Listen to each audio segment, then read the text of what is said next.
Mr. Berman, thank you so much for being with us today. Let's start with a very general question. Over last 2 decades, you have testified more than 20 times in the US Congress against Iranian government. Given your consistent warn and the current situation, Iran and US negotiation back on the table, how do you see these negotiations? Well, I didn't realize it was quite that many times, but yes, I have worked on Iran for a long time. Actually. It's interesting because, there's a saying in English that history doesn't repeat itself, but sometimes it rhymes. And this is very familiar. This new round of negotiations is very familiar because a lot of the same issues that were raised during the negotiations in the run-up to the 2015 JCPOA, a lot of the same reasons why the Trump administration, the first time it was in office, decided to leave the agreement, decided the agreement was insufficient. Those issues are still relevant. They're still relevant to how we think about what a success might be between Washington and Tehran and what a deal might look like. Issues like the length of the agreement, issues like the freedom of action for the Iranian regime in terms of not just nuclear development, but also related work on ballistic missiles, work on weaponization, work on its space program, things like that. All of that is actually very relevant to the larger issue, the issue that the Trump administration had problems with the first time it was in office, which is that there is a generalized sense in the policy community here in Washington that the Iranian regime is pursuing not just nuclear power, but pursuing a nuclear weapon, pursuing an offensive capability, as well as the systems that it needs to have a nuclear device that it can use in international relations to menace other countries. That's the real target of the negotiations. That's why the Trump administration has spent a lot of time talking about the need for Iran to not just open the books, but also to dismantle facilities, also to outsource its uranium enrichment.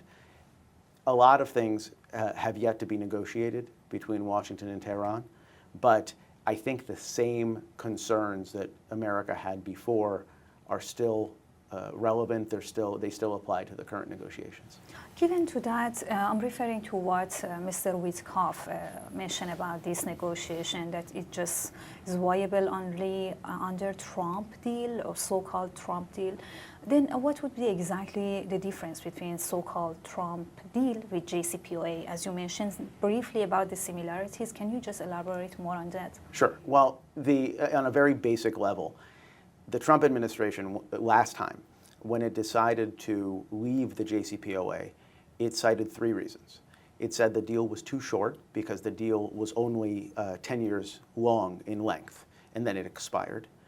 It said that the deal was too limited.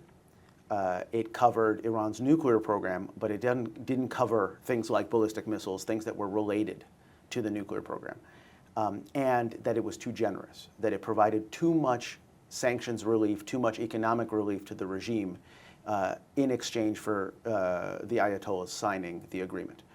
I think intellectually, those are still the standards. Those are still the standards for everybody who's watching to judge whether or not what comes of these negotiations is a good deal or a bad deal. How long it is, how expansive, how comprehensive it is, and how much Iran benefits, I think are going to tell us a great deal about whether Iran has the upper hand in the negotiations or whether America really did manage to secure a deal that's better than the JCPOA.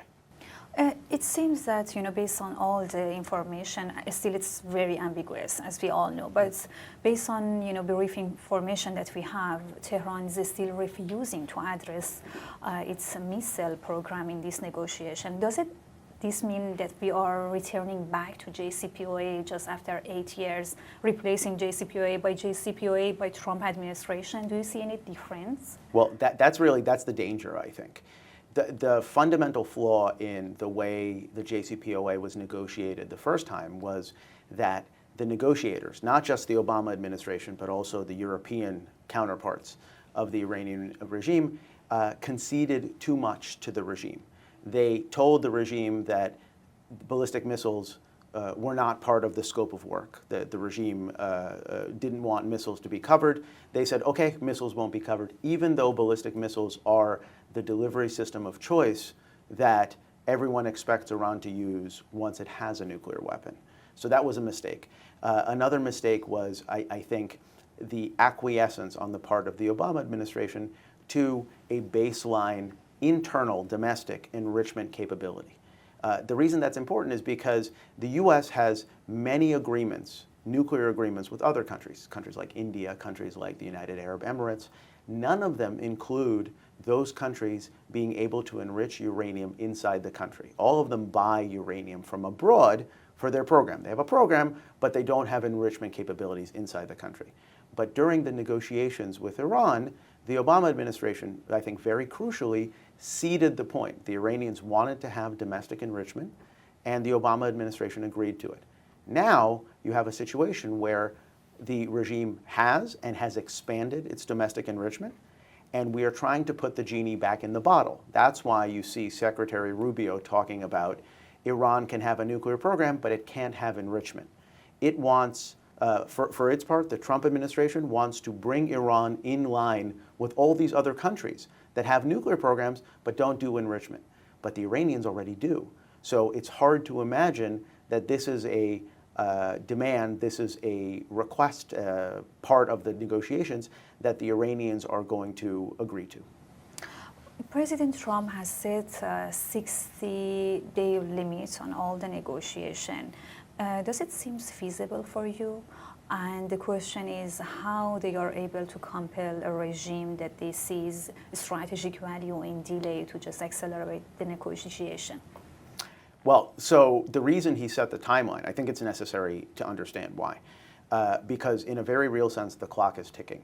And he's looking at least 3 timelines where the time is rapidly running out. The first is the timeline on what's called snapback, the ability of the international community to get together to make a judgment that Iran is in violation of the JCPOA and very quickly reimpose all of the UN resolutions and sanctions on Iran that had been lifted as a result of the JCPOA.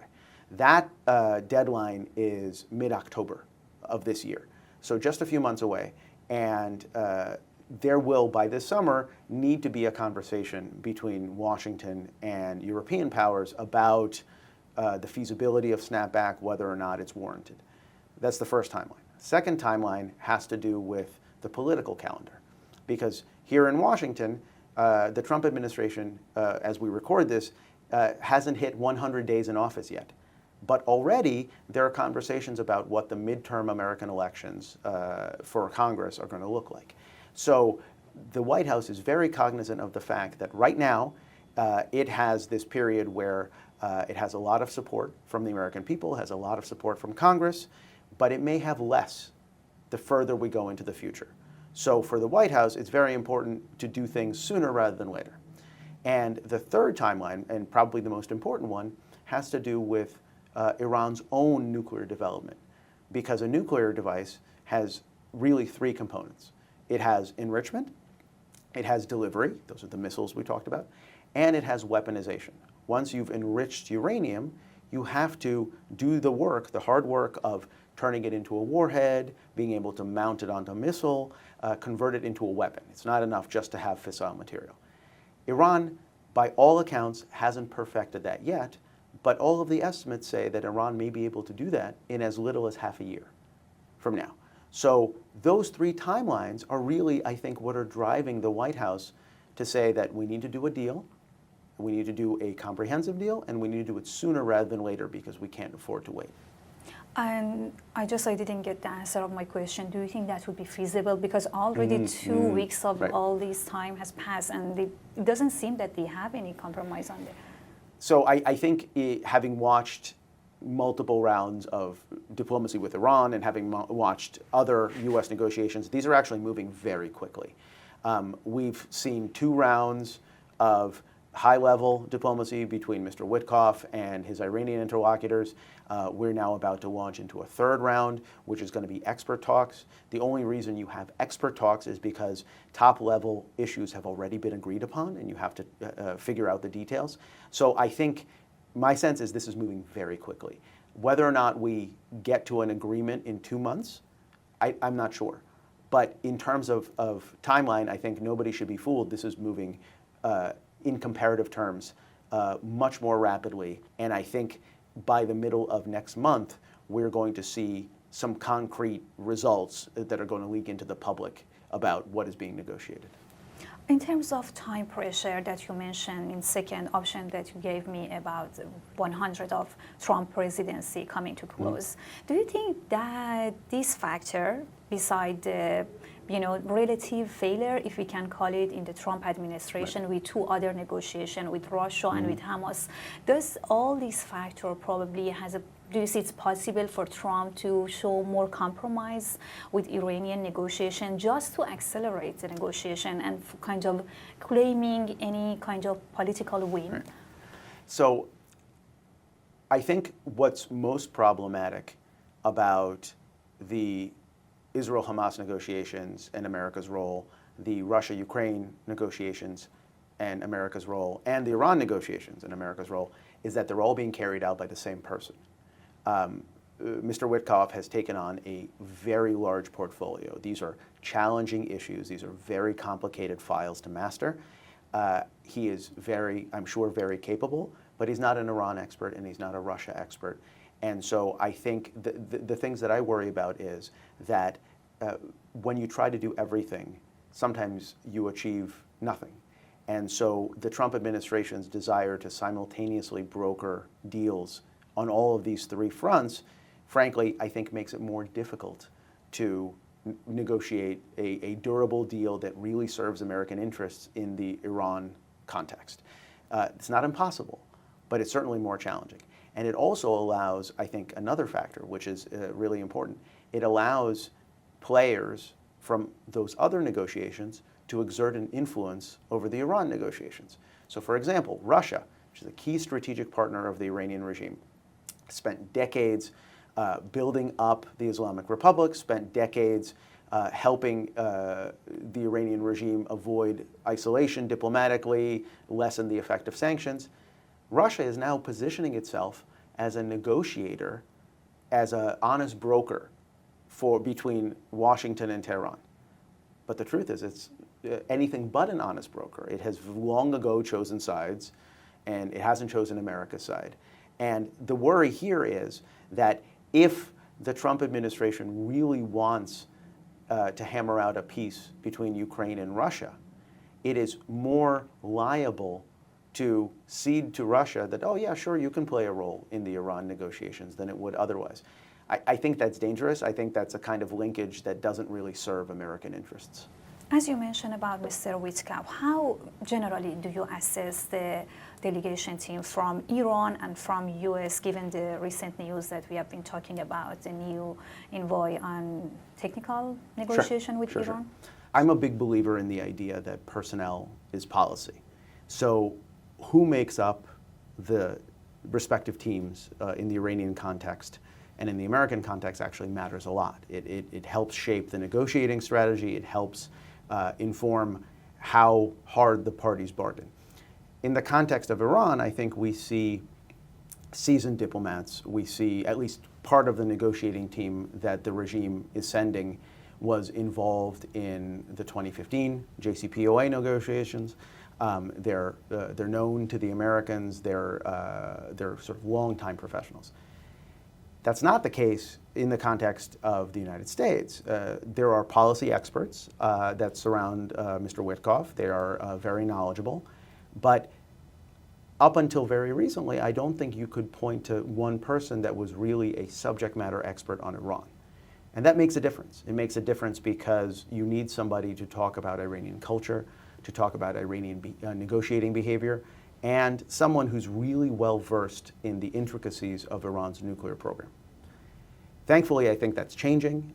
There is a new movement as the negotiations move to technical talks The new State Department Director of Policy Planning, Michael Anton, has been appointed to head those negotiations. So I think you're going to see a deeper level of American expertise begin to emerge.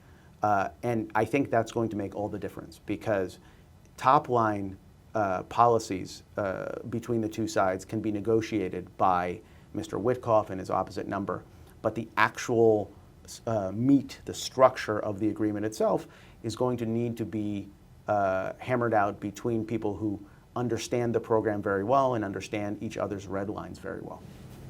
Given to one of your latest tweets that you mentioned, this is a negotiation between U.S. and Right. Iran, and considering the Tehran outreach to Moscow and to Beijing Right. recently last week, do you still believe that this is a bilateral negotiation? And if not, how would the Tehran allies able to affect and Right. shape this negotiation? Right. No, that's absolutely right. I don't think it's a bilateral negotiation. I don't think it ever was a bilateral negotiation. Look, what we're seeing globally is a growing alignment between Moscow and Tehran and Beijing. In different regions, moving in different regions, but increasingly coordinating on everything from economics to military exercises to disinformation, all with the common objective of reshaping the world to their liking and not to the liking of the United States, not to the liking of Europe. I think that is relevant in these negotiations as well. It's not a coincidence that the Iranian regime, in between the different rounds of negotiations, is sending envoys to Moscow, to Beijing for consultations, because they are interested in what their strategic partners would like to achieve as a result of these negotiations. It's not just Iran negotiating with the United States, it's an Iran that is increasingly entangled and meshed with a rising China and an expansionist Russia. And frankly, from the American perspective, that makes all the difference in the world, because it's necessary for the White House to understand that there is this emerging axis between Iran and Russia and China that is seeking to reshape the contours of the global order. This negotiation, if it goes in favor of Iran in a very substantial way, in favor of the regime, it also goes in favor of those strategic partners in Moscow and in Beijing as well. And it makes America's efforts to compete strategically with China, to compete strategically with Russia, that much more difficult.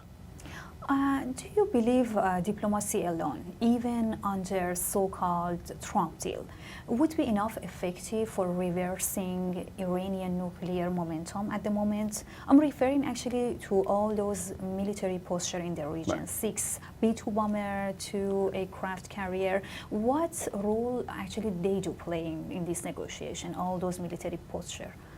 I think those are signaling mechanisms that the administration is trying to convey to the Islamic Republic that it's serious, that there may be consequences if the negotiations break down. But look, let's be clear. The Trump administration has made no secret of the fact that it wants to disentangle the United States from international conflicts. And there is a choice here.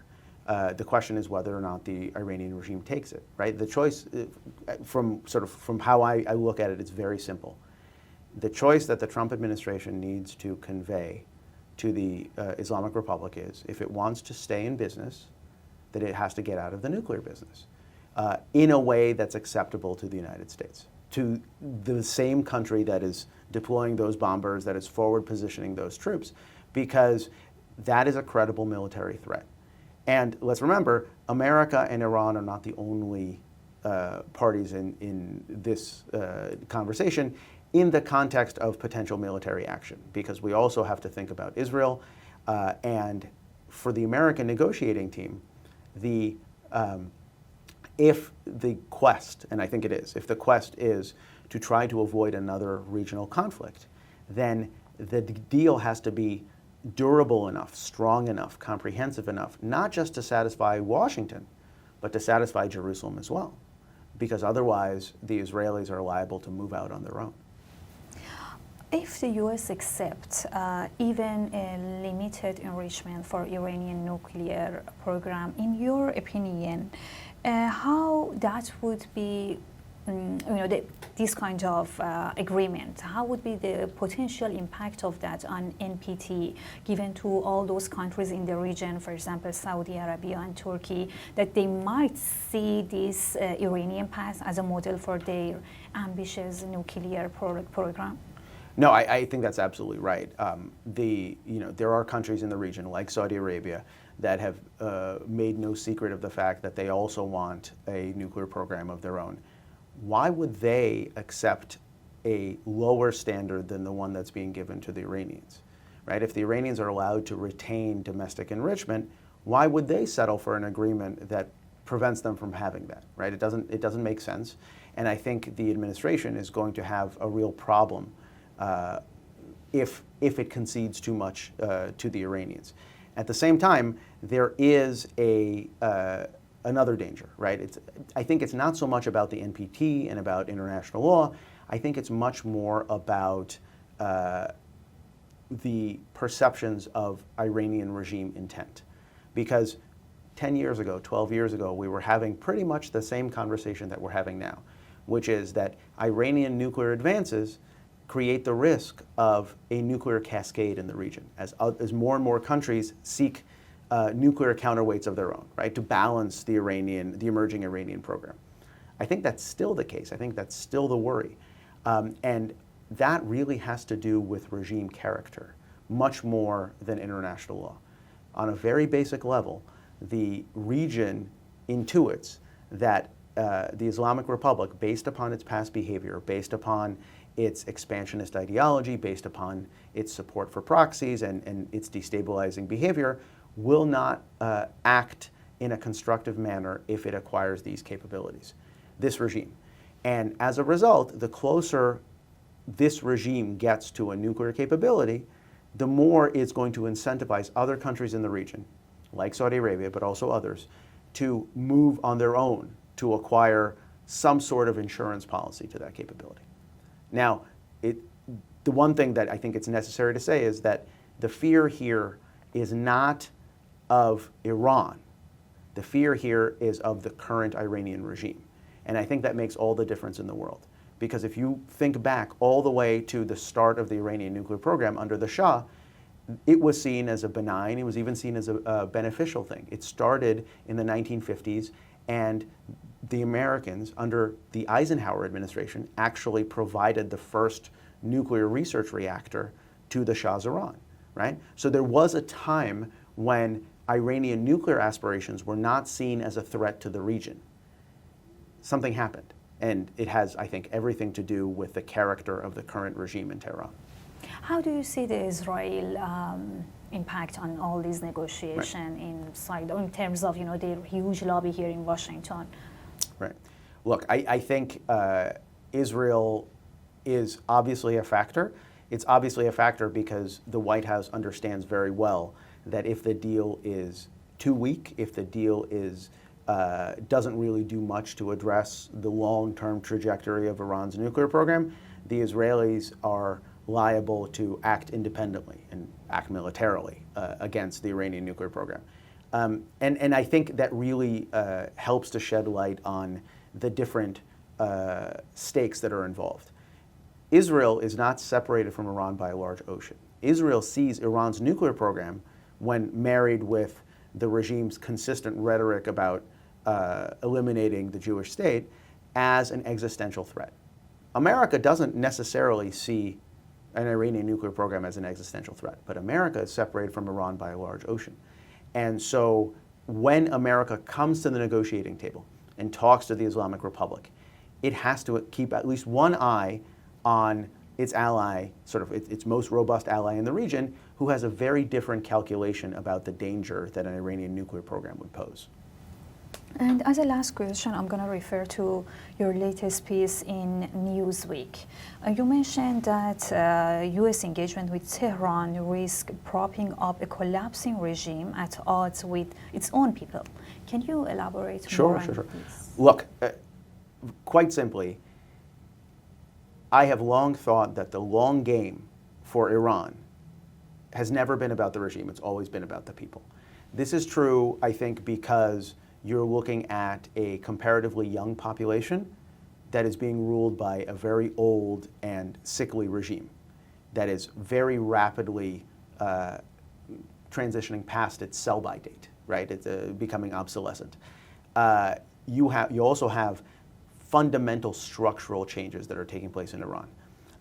You have a mass secularization that's happening.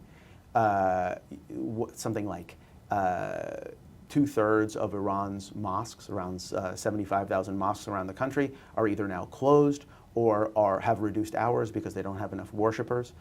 That's a problem for any religiously based state, but a country that bases its legitimacy on religious fervor, that is a lethal situation. You have economic underperformance, you have resource mismanagement, you have, despite the fact that Iran is the Saudi Arabia of natural gas, you have all of the indicators objectively of this failure to thrive, which is why, even though the most recent woman life freedom protests seem to have petered out, at least for now, I firmly believe that this is a cyclical pattern. These protests happen again and again and again with increasing frequency because the underlying conditions that Iranians are protesting against, religious pressure, draconian application of Sharia law, economic underperformance, all those things they're part of the DNA of the Islamic Republic. They're not going to go away.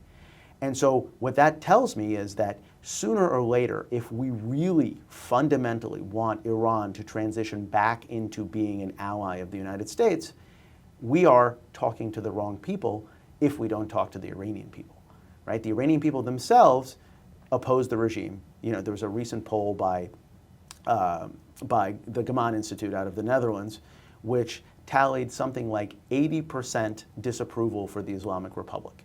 80% of respondents on this internet survey said that they believe that the people of Iran would be better served by a different form of government. That is a massive vote of no confidence. I think for American policymakers, as we look at Iran, we certainly have policies about trade-offs. We certainly have to make tactical deals. But I don't think we should ever lose sight of the fact that Iran, in terms of its population base, in terms of what its people believe, is a country in transition. And the smart money is always on them, and it's not on the regime. Thank you. Thank you so much, Mr. Berman, for being with us and for your time. Thank you.